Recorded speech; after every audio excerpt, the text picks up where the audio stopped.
I went to the hospital last night, not by choice. Maybe 3 officers at my door last night.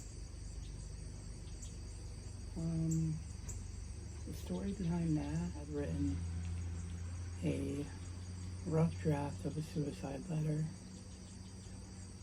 and I had shown it to a few friends. I don't have it anymore because the police took it with them, and then the hospital took it. Yeah, at this point, I should probably get like a punch card because I just keep finding myself winding up in the ER. And this time was a total surprise. Like a total fucking surprise. So I didn't expect police to be showing at my door, but you know, it is what it is. He came to the door from my video doorbell, and here I am sitting in my room. Like, who in the hell is outside? Pull up the doorbell feed, and oh, sure enough, all too familiar sight. One of the finest JPD.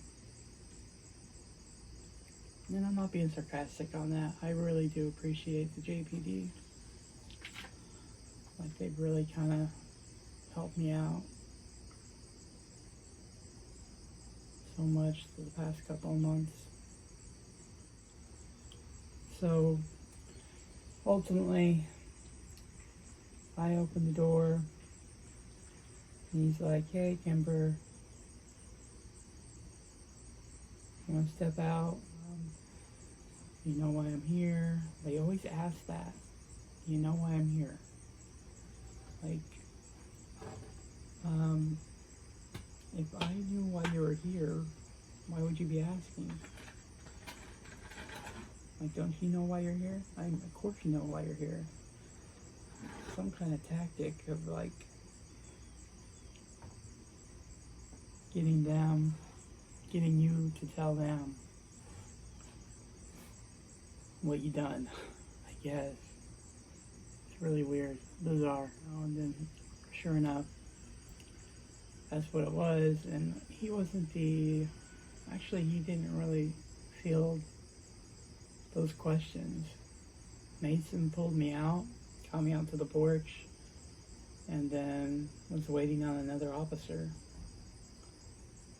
And he's like, "This officer's gonna talk to you." It's like, oh, okay. And then I see an officer in an SUV pull up right in front of my porch, or in front of my house, or whatever. And then following him were like 2 other officers. I mean, I get it. They, like, you know, they back each other up. I used to find that ridiculous, but why not back each other up, you know? If there's literally nothing going on at the moment, back each other up, you know? I told the new officer, well, you know, like, he was asking, "What do you think I'm here for?" Or, "Do you know why I'm here?" Whatever the question is.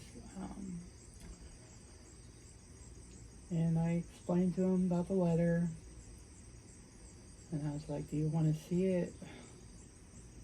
He's like, "Do you have it?" I was like, "Yeah, I got it inside." So he follows me inside. Mason follows behind him. And I lead him to my bedroom, and I pull out this letter, this rough draft of a suicide letter I was working on. Just purely a rough draft. Did not have really any intention that night to actually be doing anything. But the letter was enough to, you know, would you please go to the hospital, get checked out willingly, or, I always want to do the latter, because he's always like, well, if you're not willing, then I got to get some papers, and, you'd be there against your will and stuff like that. Next time, I'm going to do it, because I'll tell them, because I wasn't happy this time. They take me in, nobody brings me home. I had to walk home, and I'm not doing that shit again. I'm gonna be like, yeah, no, get what you need to get, because other times I'd be willing, like, but you kind of left me there, and then I had to walk home after being treated, and it's like 11, almost 12 o'clock at night. It's dark out. I mean, come on. And I'm not calling my daughter up. I think that's what he said. He's like, you call your daughter up when you're done. I'm like, at 11, 12 o'clock at night, she's going to be sleeping, because I know she works in the morning, and sometimes she works doubles on the weekends. So I know she needs her sleep. I'm not going to bug her. I bug her enough with this shit. I feel so bad. Like she has to be in the middle of this. I know that's why she wants to ultimately move.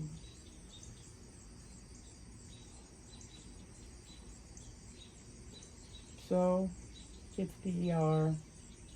I'm chatting with 2 groups that I know I sent a letter to.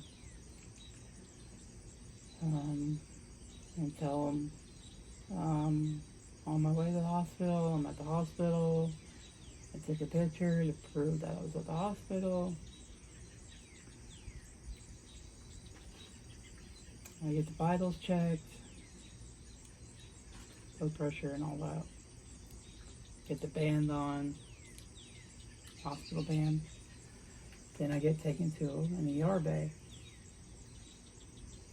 And of course it's one that shows I have a direct audience of the desk, because I believe this is where they would put at risk patients. Like, what am I going to do? Like, I was already patted down by Mason. That was kind of nice. So just, you mind if I pat you down real quick? See if you have anything on you? But I'm like, look at me. Do I see like I have anything on me? Like, go ahead. Pat me down. Not gonna lie. It was nice. That makes me sound like a total psychopath, I know.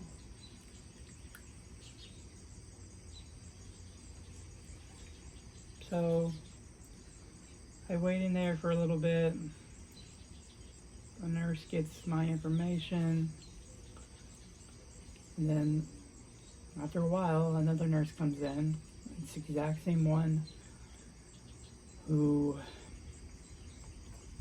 seen me not but a couple weeks ago there,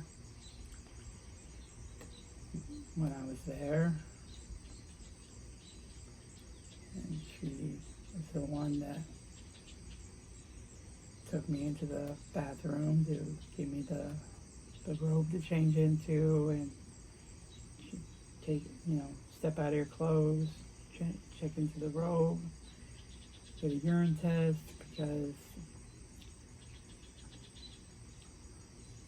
because oh, you know what? Later that night when I got home, I looked at all my tests, and I looked at all the urinalysis that they did, and it turns out I'm not pregnant. Isn't that terrific?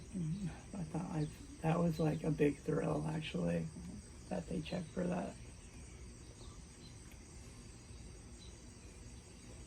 I got a kick out of that.